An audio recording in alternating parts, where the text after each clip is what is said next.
มีจะได้เอาตัดต่อเลยมาตัดต่อตัดอยู่ตัดต่อตบเขียวห่างแล้วบอเธอนี่กูบ่พาอะไรได้กูจะใส่แบบใส่เสียงบ่ฟ้าไม่ได้ยูโซปอยอใช่แต่เขาป่ารู้ไหมยูโซว่าเอาต้องมีกันแป๊บยูโซยูโซยูโซยูโซไอ้ยูโซยูโซยูโซมึงเป็นบ้าอะไรยูโซเจ๊จับดึงกูเลยเฮ้ยสุดยิ้มภาษาอะไรไปยูโชต่อยูโซลงซอยเอวเธอเดี๋ยวนี้มึงบูมีไฟมึงอูดจะได้บอกกูแล้วปุ๊บไปจะนั่นแหละตัวยุ่งทุกอย่างโอ้เมื่อยวิธีคนปลาเวอร์เฮ็ดอีเดี๋ยวก่อนเร็วแล้วนะมันมีเรียกเนี่ยมันแบบนี้แหละกูผิดทุกอย่างงานไหมหรอดิมเขาจับซะแม่ใส่สวยส่วนที่เป็นตะกล้องเด้อเขาบอกว่าคำหยาบได้เพราะว่าบุพากเลยจะใส่เสียงแท้เลยมันคือหน่อยขี้ข้านภาคนี่เข้าใจเลยเพื่อนขอลองไหมเพื่อนเห็นจะบอกไทยคนไทยวะไม่ให้กูว่าคำเมียนหรอกบอกว่าคำหยาบแม่เขาถ่ายคลิปอยู่ใดเขาถ่ายคลิปอยู่ใดเจ้าเสียให้คอยว่าคำแม่ว่าถือแม่แมนว่าแม่แม่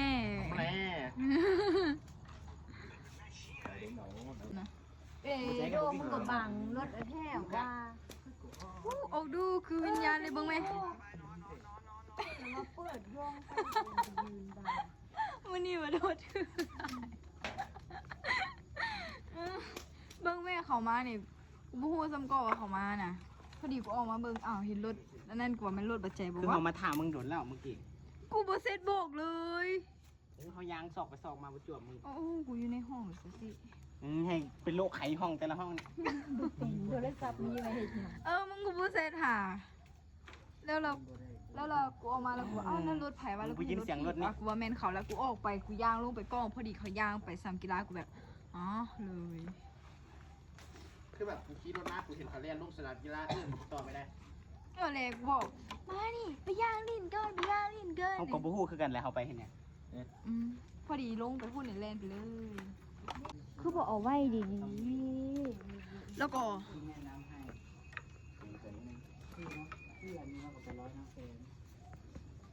ไม่โยหนูเพิ่งโยโซแม่ดิโซไอ้ทันน้องอันวออยู่เปาจักแมนอูดยุงหรืออูดคนพอหมดเลยใจตีมันเลยใจเบิ้งแม่เขาจะจิ้มมารอดแล้วแจ้งกันเมื่อไหร่เนี่ยใจเงี้ยเก็บบูมาอันนี้สั้นนึงมาเดี๋ยวกูขอตู้เลยมาโอ้มานี่คอนเอ้ยมานี่อันเพลงอันนั้นนี่ผมขอนอะไรยูโซว้ายยูโซมึงย้องน้ำเลยกูเห็นเกียร์ปั่นอยู่ขอนมาเด้อไม่ดุเฮ้ยมาแล้วเดี๋ยวมาแน่มาแล้วใครมาแน่เว้ยคือมันยูนี่โดนแล้วไฟนี่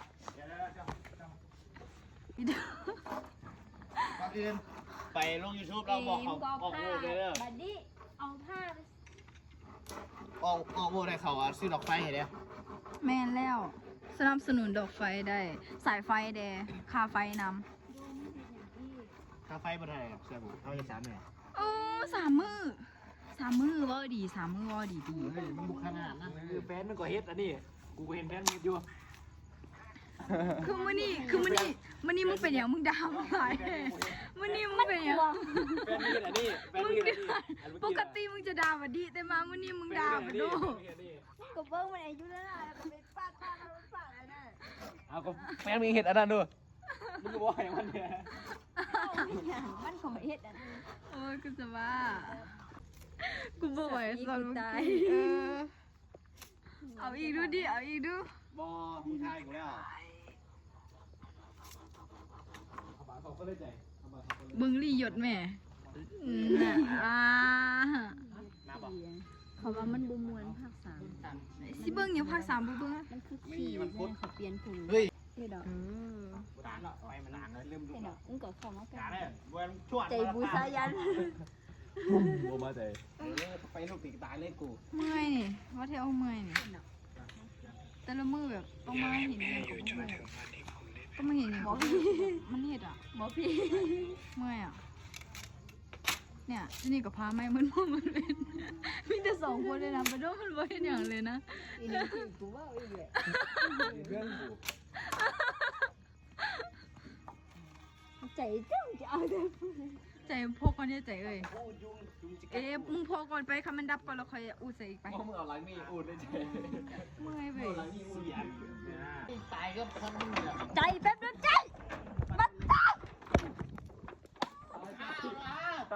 จะไปยุ่งคน เอาเลยตาย ตายซาเต็มมึงตายค่ะ มันเป็นยุงตายไปกูตาย ยุ่งตายแล้วใจยุ่งตายบอกแล้ว โอ้ย กูดังไฟหนีมึงกันสุดแล้ว ใจโพยเออ ทำหมอ มาเทโอฟิลแบบบูซายันเลยกูไหวมันใจตาย คือแบบท่านเอากับพิงไปเลย มันถ่าย ไป มา เลยไปเลย ใจเอ็กใจ บอกมนุษย์นี่คนแปลกตาย นี่สู้ชิเกิดชิกดู คือแบบเพชรคือจะแบบเสียแล้วมืออื่นนะ แต่มันก็ต้องพาไว้เกลือไว้มืออื่นบนทัน คันในยุงกัดนี่ มืออื่นตอนแรกผมบนทันไปเฮียนเพิ่ม อ๋อตลก โอ้กินข้าวเนี่ยปิ้งไก่นะใจ ไม่แหละ ไก่ว่าปิ้งไก่ปิ้งไก่อุ้ยว่ากันได้ละเต้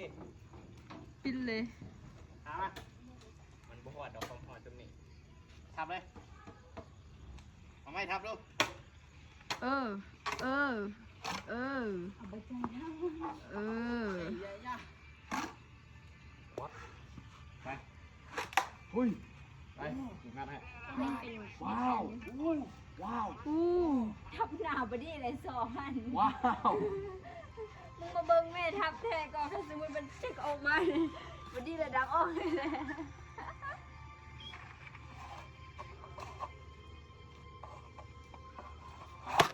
เออ เออ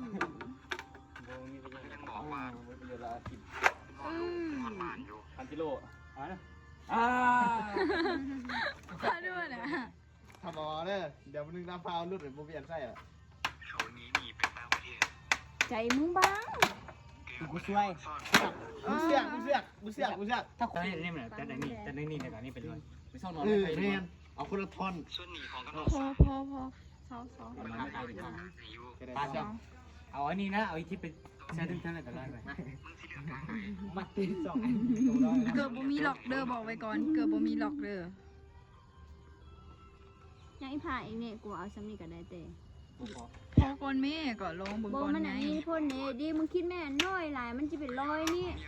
ก็ลองเบิ่งก่อนไงดิ ว้าว ใจเย็นๆบ่ฟ้าวเฮ้ยยังมีเวลาอีกตั้งว่า7 มื้ออาทิตย์หนึง นับเลยมีมันเนี่ย อีออวันที่อวันที่อีไง ร้อยมือไหน 100 มื้อวันที่8 มืออื่นมึงเห็นยัง วันที่7ไงมื้ออื่นเฮียน มือคือ มื้อคือวันครูก็ตอนแรกไง กูดู อ้าว ม มึงไม่หยังวันครูเขาก็จิพักดิ yes เป็นเฟรมด้วย เอาเฮียนเพิ่งของฮอนมงกับไปโอ้ เขาก็จิพักเต้ก็แม่นวันครูดิดังเฮียเขาก็จิจัดเลย เดี๋ยวเป้อาชีพพักพอแต่แรงเขาอาชีพพักเพราะว่าเหลียวเป้บ่แม่ครูแม่น โอ้ย เนาะ เรา ค เป้ นสอนเขาบ่แม่นครูนี่ เนาะ ซื้อบ่แม่จัน เนาะแต่กับครู มักเว้ย ต่างกันเราซื้อกับครูกับต่างกัน คำว่ากับความหมายมันต่างกันเด้อย ามันเยอะให้มันสนายเยอะ แล้วเขาออกเยี่ยงการเลยนะพักมื้อนี้มื้อวันที่2เข้า ไผ่ บ่ได้เป้ เพื่ออย่างคือบอกจะพักจะมือเดียวแล้วเดียว กูกับบูเขาก็บ่พักมาติดมึงเมียนเฮีย